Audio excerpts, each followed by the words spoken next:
Hi friends and good morning. My name is host Eric. I'm the host of Talking with Famous People and also the man who has apparently lost his phone. So I've been trying to live stream this morning, tried several times, but it's not working with this other interface. If I use OBS, which is what I'm recording this video in, it keeps going red, orange, like it's not getting enough data, right? I tried the webcam approach. It wouldn't even load the webcam. I'm not sure what's going on with that, but currently I'm on the Wi-Fi rather than plugged in hard because I'm out here in the garage because I can't use my phone to stream. So, but I still had things to say, plenty of things I wanted to say this morning. So I'm just gonna make a video and upload it. It may not be that entertaining, since I don't really have a plan here, except to discuss some of what's been going on around here and such. Order of business number one. Corey's up here right now. He got here Thursday in the evening, or late afternoon. He was here yesterday, Friday, today's Saturday. He's going to be here tomorrow, Sunday. I think he's going back Monday. It's been absolutely delightful having him here. And we've had some fun. But mostly I'm just happy to have him here so that it's a safe environment. It's a place where he can be himself without judgment, and that's good and important given the difficulties he sometimes has at home. But regardless, Rachel and I basically didn't sleep last night. And, not last night, night before.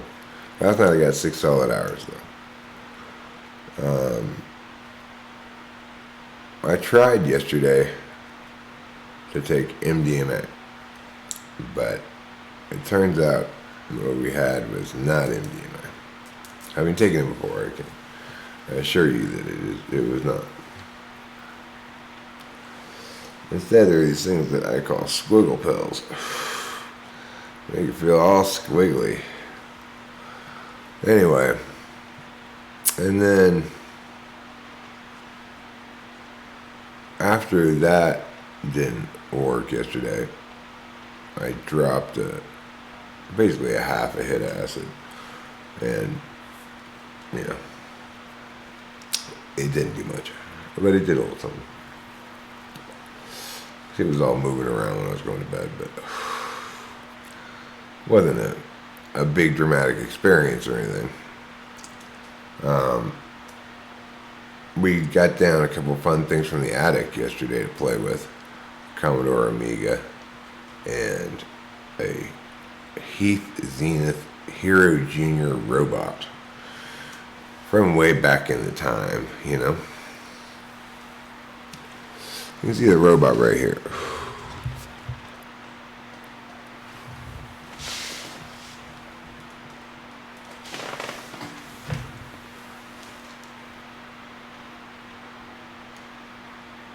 There's the robot.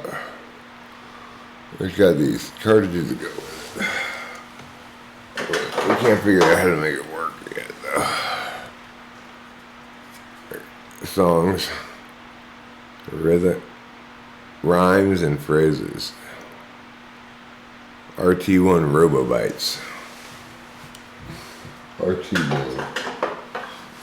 They're so like, let's make it be like R2D2.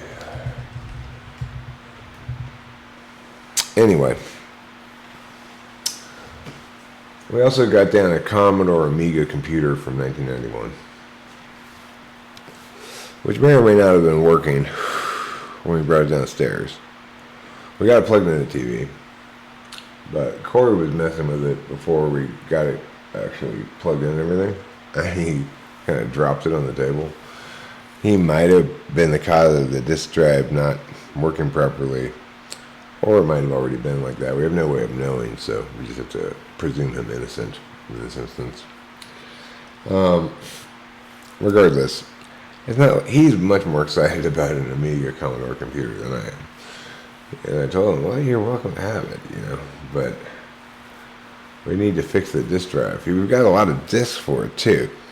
It's this crazy old computer that's got also this video, like huge video card thing that it's like optional equipment you can attach it to. So in 1991, the guy who built this house was making videos and putting like titles on them and stuff, on editing videos and inserting text into them and shit on a Commodore Amiga. 1991. This guy was so ahead of his time, it's crazy. We've got the big floppy disk drives upstairs for the 5.5 inch. We got even bigger than that, actually. We got the 8-inch ones, which is like, nobody even knows those even existed. We got a drive for 8-inch floppy drive disk. And according to Corey, apparently you can purchase kits that will allow your Commodore to attach to a thumb drive and use that as its memory. But regardless, we'll have to get that little Commodore drive fixed first if we're going to get it up and running. We may have an extra drive for it upstairs. There's a lot of extra disk drives up there. In the strange land of the attic. Corey was like kind of going apeshit up there, like, oh my god, what is this? Oh my god. There's a lot of old tech stuff that I don't really know anything about. Like I brought something down, I said to him, what is this thing? He said it's an 8-inch floppy drive. 8-inch? Yeah, I guess they used to have that. So,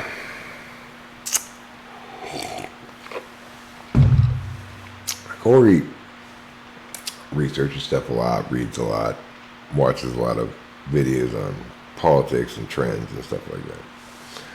Considers himself quite knowledgeable about the subject, but like yesterday,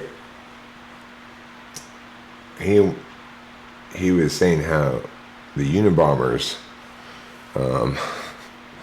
manifesto is like pretty compelling or whatever. So then we went through it paragraph by paragraph so I could explain to him why it wasn't. And like, Kaczynski was just running two critiques combined without any clear distinctions being made between them. One of them a capitalism critique and one of them an anthro critique, which is to say like animal rights, nature rights critique, But he does an incredibly piss poor job of it. He doesn't provide any warrants. He makes broad claims that we're supposed to accept as true. Like society is becoming increasingly intolerable to human life or something like that. Like, according to whom and why? Why are you making this bald-ass statement with no substantiation and just proceeding from there as though your premise isn't subject to any kind of analysis or scrutiny? I mean, no, the guy obviously was an idiot, Luddite, who chose violence because he got too caught up in his own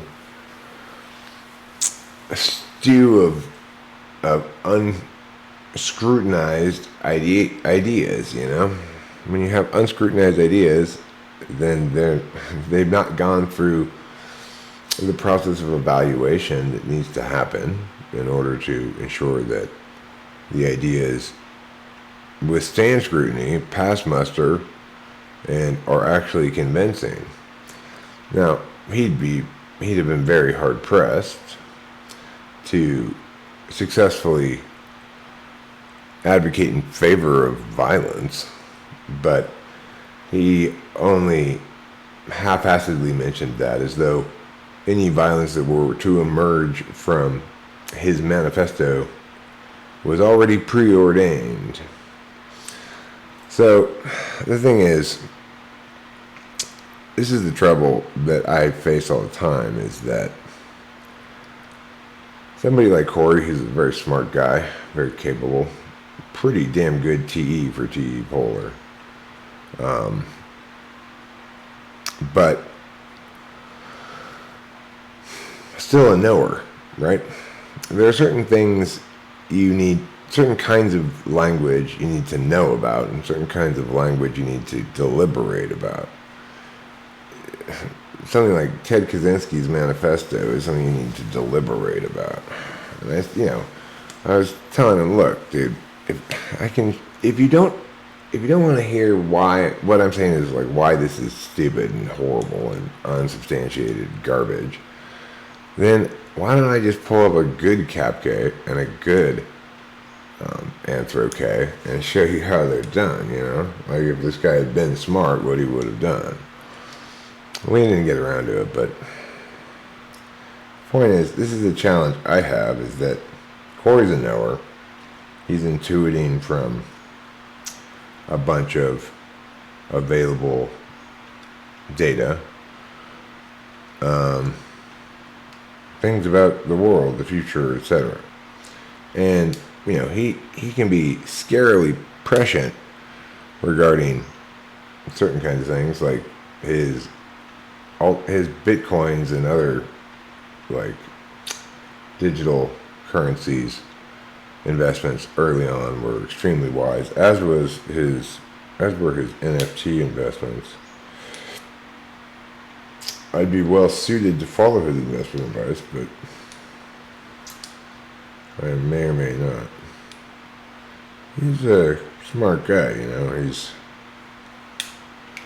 He's ultra intuitive, but when you're ultra intuitive with NI as your dominant function, and you don't hang out with Eric enough, then you're trying to get by without any third slot validation.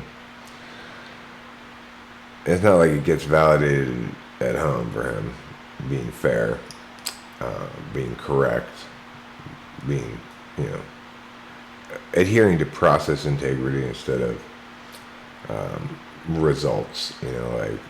This advocacy is effective, therefore it's good, because I don't need to question whether or not what I'm advocating for is actually desirable in any meaningful sense. So, one of the things that Corey was opposed to, this just kind of shocked me, was judicial review of laws. So he pointed out, Stephen versus Marbury, or Madison versus Marbury. I don't remember the case name exactly, but that when it occurred at the time was very controversial, and the Supreme Court just sort of seized this oversight power regarding the constitutionality of laws, the legality of laws, because the Constitution provides a frame that tells us only certain kinds of laws are legitimate inherently because of the way the Constitution sets up the powers. Congress's powers are enumerated, not the other way around. It's not that they can't do anything that they're told they can't do. It's like they can't do anything that they aren't told they can do. And so, naturally, it's appropriate for the Supreme Court to weigh in on those kind of cases and determine whether something actually is constitutional or not. The problem that Corey ran into, and started asking him some questions about his position, is, okay, well, somebody's going to have to make judgments about the legitimacy of laws, and his solution was let Congress just unwrite laws instead of just writing them. Congress doesn't work that way. Congress is the least deliberative of the branches The Senate's a little bit more deliberative, but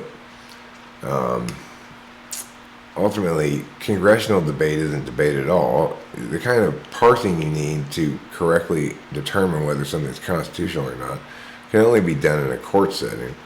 The courts are clearly the best party to engage in this, and if they weren't doing it, some third party that's not the judiciary would have to do it. It's not appropriate for the executive branch or the legislative branch to make rulings on the legitimacy of laws that have been written by the legislative branch and signed by the executive branch. Now, granted, judicial review is not perfect. Let's look at the John Roberts Court's decision on Obamacare, in which they ruled that the penalty for not having health insurance was actually a tax and therefore one of Congress's enumerated powers. Of course, this nonsense kind of reasoning is just a way of saying, for this case, we're not going to care about what the word penalty means or what the word tax means, and we can just label something a name as long as it fits with one of the enumerated powers, therefore it's okay. That was a terrible decision. Obviously, the federal government is not empowered to penalize individuals for not purchasing health insurance. The Supreme Court has legitimized that to some extent, although I still don't think people are getting penalties for not having health insurance. I don't think that's actually happening because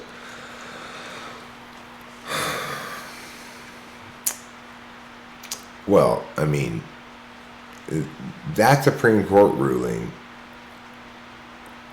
opened up a whole ream of avenues of attacking beyond just the simple constitutionality of taxing a non-action. There are implications to the notion that that's a tax and not a penalty. So, if in fact the words tax and penalty are so easily interchangeable, then why don't I simply go into court when I have a fine to pay and say, I'm sorry, I can't do that. I can't pay this fine because, after all, you're the state of California and only the federal government has the power to tax and spend. Of course, that's not true. The states have their own sovereignty regarding taxing. But the point would be, I shouldn't be here paying this penalty for some crime. I need to be in tax court because it's not a penalty I didn't pay. It's a tax. So, regardless, we certainly do see that the Supreme Court has made many horrible decisions over the course of its existence, but the alternative is to have a non-independent branch resolve these issues so Congress resolve it themselves. Well, you can't trust them to resolve it. You can only trust them to make these unconstitutional laws that need to be struck down. The president, well, if he were caring about that, he wouldn't have signed it in the first place. Some presidents do, some presidents don't. We need some body that functions as a disinterested, objective, legal-minded arbiter of what things mean and imposes consequences accordingly. So, obviously, one thing the federal government definitely does have jurisdiction over is copyright and patent. That's one of its enumerated powers. And so, when I go to complete my work with the Michelle Schacht business and send the court my response to her claim, I cannot say the federal government has no standing to weigh in on this because it's one of Congress's enumerated powers to pass such laws. They did pass such laws. They are federal laws. And so I'm going to have to deal with a federal copyright board. And that's fine.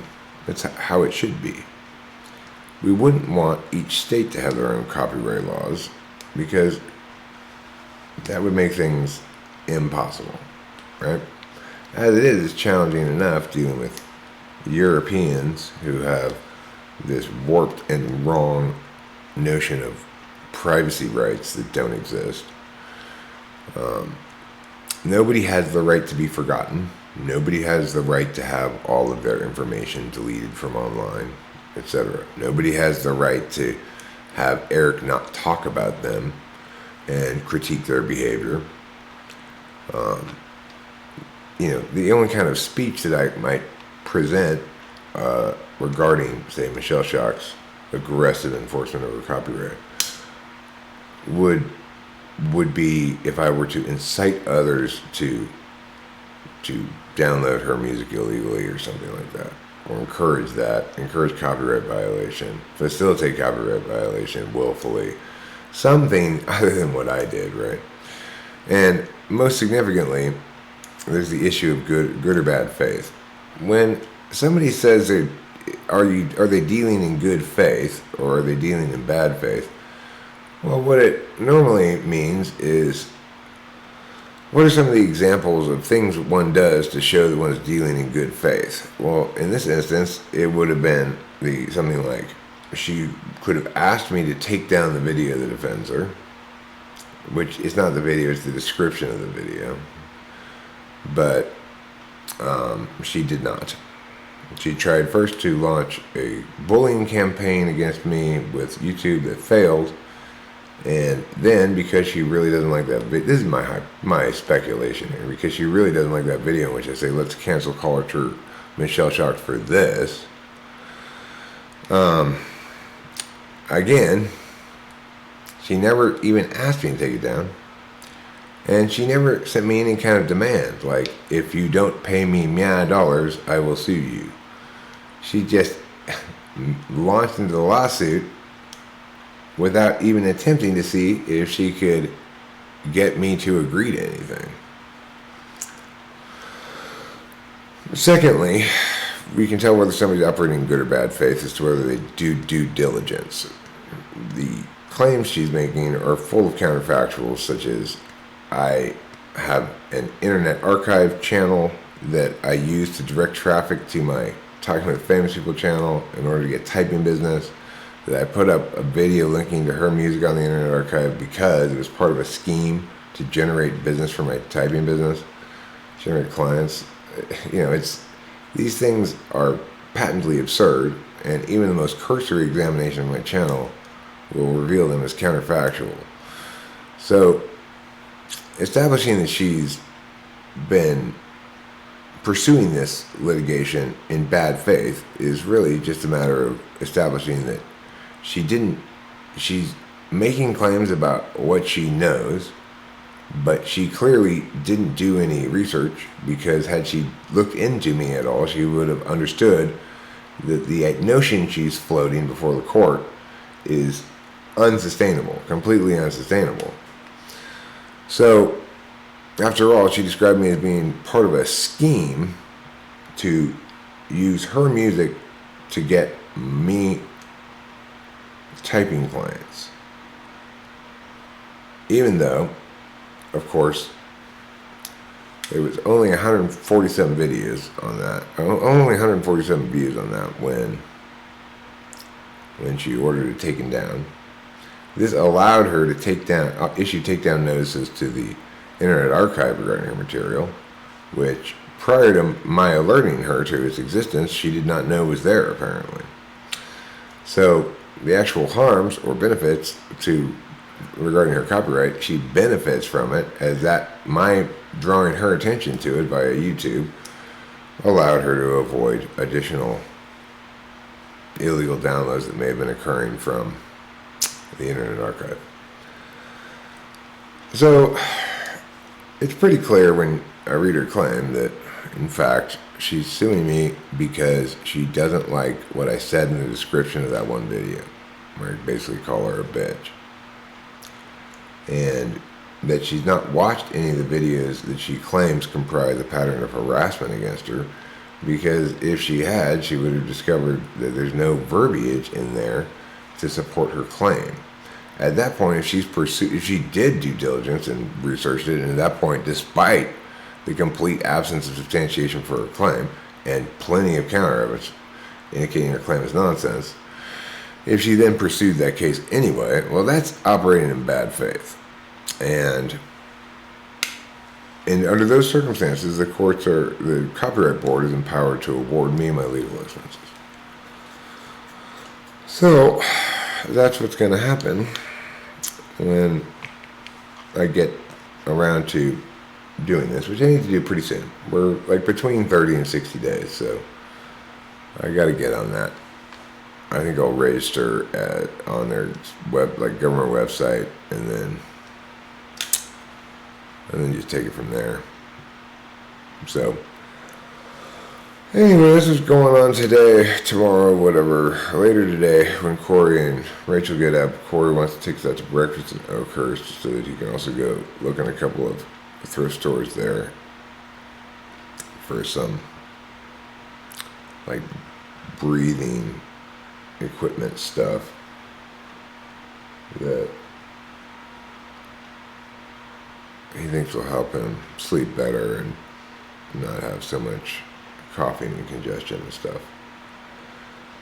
So anyway, we've got a couple of fun days left with Corey, and I'm looking forward to that a lot.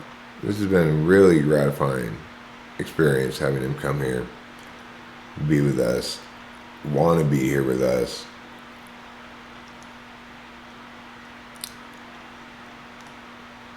You know, it really feels like I've gotten my friend back.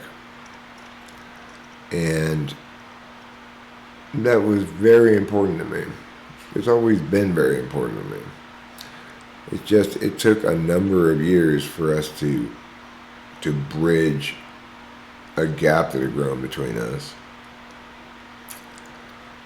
And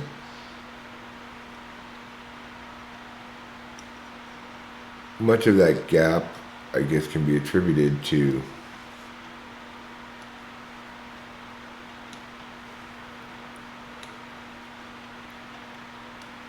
I've never liked the way his wife treats him. I don't think it's acceptable.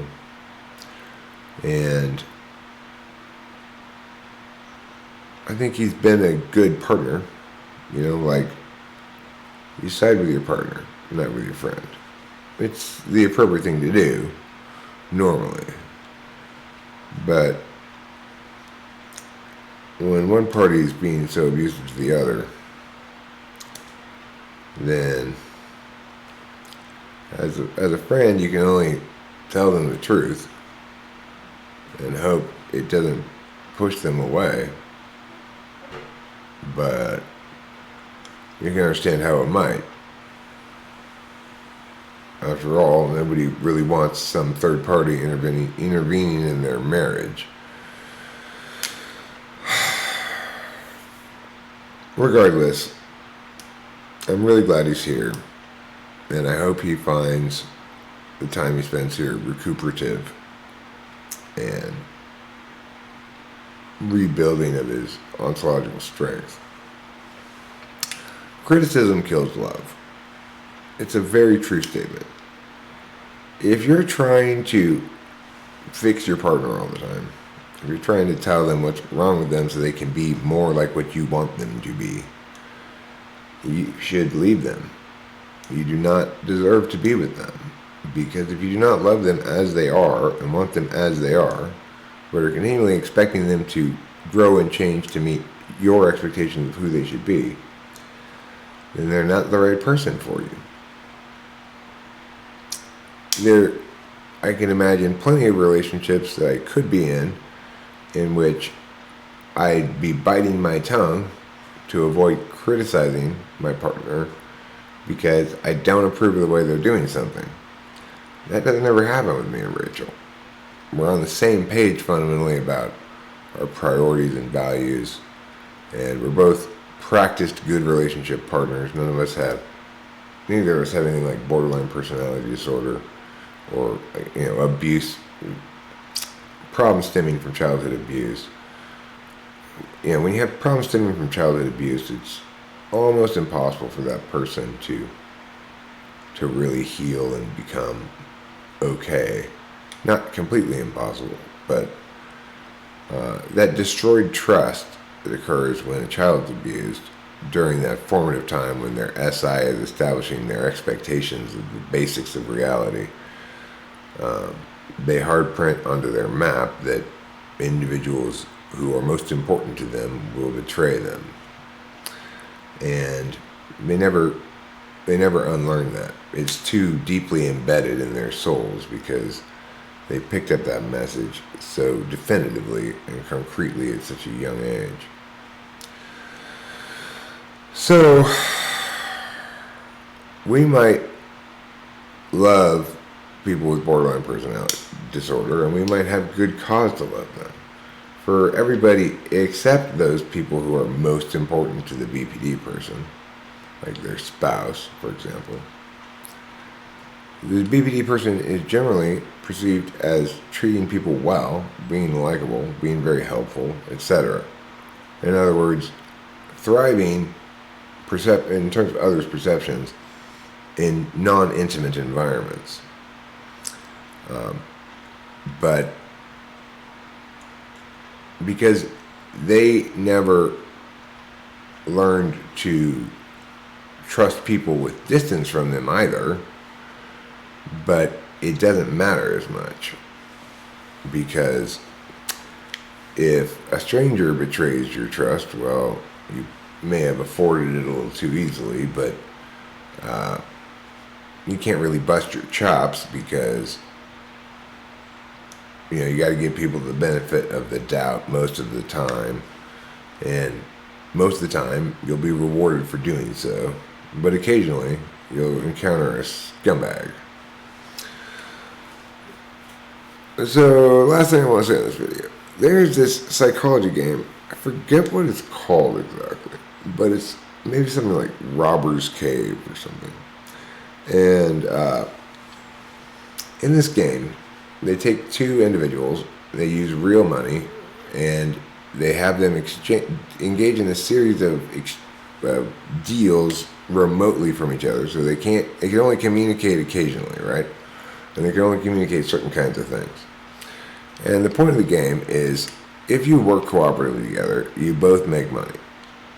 But also, sometimes there's randomness in it. So like, let's say I choose to invest in your business idea A, 50 of my $100. Well, randomness, most of the time, that'll go up, you'll make more money. But sometimes it'll go down, you'll lose money. So what happens is, anytime a borderline personality disorder person encounters the first instance where naturally occurring noise, nothing to do with the other party's behavior, resulted in them taking a loss, are never again able to cooperate with them, and both parties just lose. Because they still give people somewhat of the benefit of the doubt, but only when there's absolutely nothing to doubt. As soon as there's the slightest indication that the other person might not be on the level, there's no willingness or capacity to revisit that question in light of any new data that may emerge. So, don't abuse your children, please. They end up abusing adults when they're adults. Because a BPD person is somebody who wasn't loved like a child should be loved when she was a child, unconditionally. As a consequence, she goes into her adult relationship and she requires that her husband love her unconditionally as he would love a child. And to prove that love is unconditional, she will continue to create unmanageable, unsustainable situations of negativity, critique, etc. in order to prove that no matter how awful she is, she's loved unconditionally and won't be abandoned. Well,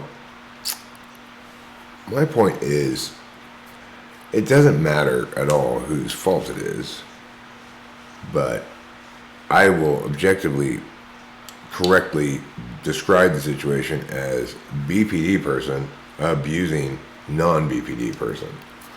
Having been in that relationship before, Rich has been in it before as well. We know what it looks like, and Corey was the first person to diagnose his wife with BPD long ago. And he was right then, and it still explains everything to this day. So, my message to him leaving here, when he leaves here, is going to be this simple following message.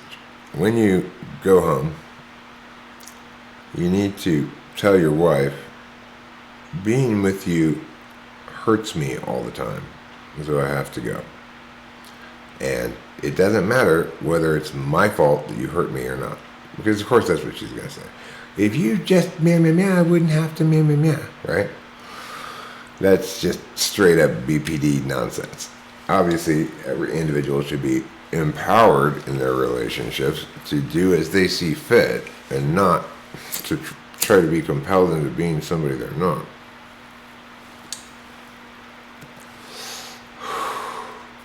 Anyway, it's not like that BPD person can then finally find the person that is who they want and be satisfied. No, that process is what they want. That process of constantly critiquing, causing emotional upheaval, of having fights, etc. It's their MO. It's how they do business. So the only choice is to leave them. And it's sad because BPD people are not bad people inherently. They're very damaged people, but they're much less dangerous than, say, a narcissist or somebody with antisocial personality disorder, because at least BPD people have the capacity for empathy and sympathy, to be in fact very empathetic, sympathetic. It's just that will be lacking in their interactions with their significant other and possibly their kids. So anyway, feeling pretty good here being North American scum, loving life here in Mariposa, reminded of that all the time. Corey and Rachel and I, not last night, but the night before, we totally saw a UFO. The only thing possibly been other than a UFO is a drone flying at night, sprackling between several different colors, flickering in different ways, and hovering in the spot to the west, kind of between the trees, going up and down, left and right a little bit. Sometimes go diagonal up, sometimes go diagonal down. I'm not sure if drones can do all of that. It's plausible that it was a drone somebody had put up at night because they were looking for Sasquatches with night vision. It's plausible. Didn't seem to behave like a drone to me. I don't know that much about drones, so I did look up some videos of them flying to see if it looked like that at night, and it didn't look like that. So I don't know. Rachel spotted it. Corey and Rachel and I just stood there and kept looking at this thing for like 15, 20 minutes, trying to figure out what the hell it was. We eliminated every possibility except drone and UFO. It's obviously clearly currently a UFO because we've unidentified it. We haven't identified it. But the point is, it was trippy. And it was definitely had nothing to do with any drugs or anything. It was there. We were all watching it. I tried to film it, it was too faint. The weirdest, most UFO-y thing I've ever seen, by far, by a large margin.